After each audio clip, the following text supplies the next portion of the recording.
So ഇനി എനിക്കിവിടെ ഒരു ബിസിനസ് അക്കൗണ്ട് ചൂസ് ചെയ്യേണ്ടത് ആവശ്യമാണ്. എനിക്ക് ഒരുപാട് ബിസിനസ് അക്കൗണ്ട് ഉണ്ട്. ആ ബിസിനസ് അക്കൗണ്ടിൽ നിന്ന് ഞാൻ ഡിജിറ്റൽ പ്ലസ് എന്ന് പറയുന്ന അക്കൗണ്ട് തന്നെ ചൂസ് ചെയ്യുന്നു. എന്നിട്ട് അതിന് ശേഷം അത് നെക്സ്റ്റ് കൊടുക്കുന്നു. നെക്സ്റ്റ് കൊടുത്തു കഴിയുമ്പോൾ എനിക്ക് 2 ആഡ് അക്കൗണ്ട് ഉണ്ട്. അതുപോലെ 2 പേജ് കാണിക്കുന്നുണ്ട്. ഒരൊറ്റ ബിസിനസ് അക്കൗണ്ടിൽ 2 ആഡ് അക്കൗണ്ടും അതുപോലെ 2 പേജസും ഉണ്ട്.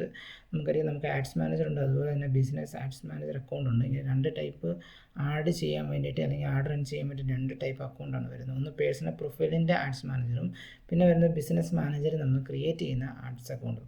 ആ ആഡ്സ് അക്കൗണ്ടിന് ബിസിനസ് മാനേജർ ചെയ്യുന്ന ആഡ്സ് അക്കൗണ്ടിന് നമുക്ക് ധാരാളം ഫീച്ചേഴ്സ് ഉണ്ട് compare to personal പ്രൊഫൈലിൻ്റെ ads മാനേജറെ compare ചെയ്ത് നോക്കുമ്പോൾ. സോ ബിസിനസ് മാനേജറിലേക്ക് ഞാനിത് ആഡ് ചെയ്യുന്നു. ആഡ് ടു ബിസിനസ് എന്ന് പറഞ്ഞ് ഞാനിത് ക്ലിക്ക് ചെയ്യുന്നു. ഇനി അത് അങ്ങോട്ട് ആഡ് ആവുകയാണ്.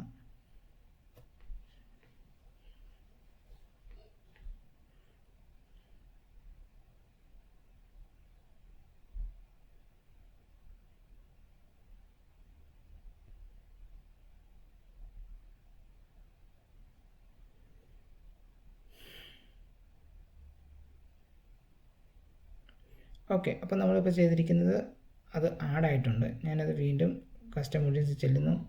കസ്റ്റമേഴ്സിൽ ചെന്ന് കഴിഞ്ഞിട്ട് കസ്റ്റമർ ലിസ്റ്റ് ക്ലിക്ക് ചെയ്യുന്നു. വീണ്ടും നെക്സ്റ്റ് കൊടുക്കുന്നു. നെക്സ്റ്റ് കൊടുത്തു കഴിയുമ്പോൾ ഇവിടെ വരും. അതായത് ഒരു ബിസിനസ് മാനേജർ ഉണ്ടെങ്കിൽ മാത്രമേ ഉള്ളൂ നമുക്ക് ഈ ഒരു ഫീച്ചേഴ്സ് ഒക്കെ കിട്ടത്തുള്ളൂ. നോർമൽ പേഴ്സണൽ പ്രൊഫൈലിൽ നമുക്ക് ഈ ഒരു ഫീച്ചേഴ്സ് ഒന്നും അവൈലബിൾ അല്ല. സോ ബിസിനസ് മാനേജറിലേക്ക് ഒന്നെങ്കിൽ ഈ ആഡ് അക്കൗണ്ട് ആഡ് ചെയ്യുക, അല്ലെന്നുണ്ടെങ്കിൽ അത് പുതിയ ആഡ്സ് മാനേജർ ബിസിനസ് മാനേജറിൽ ക്രിയേറ്റ് ചെയ്യുക.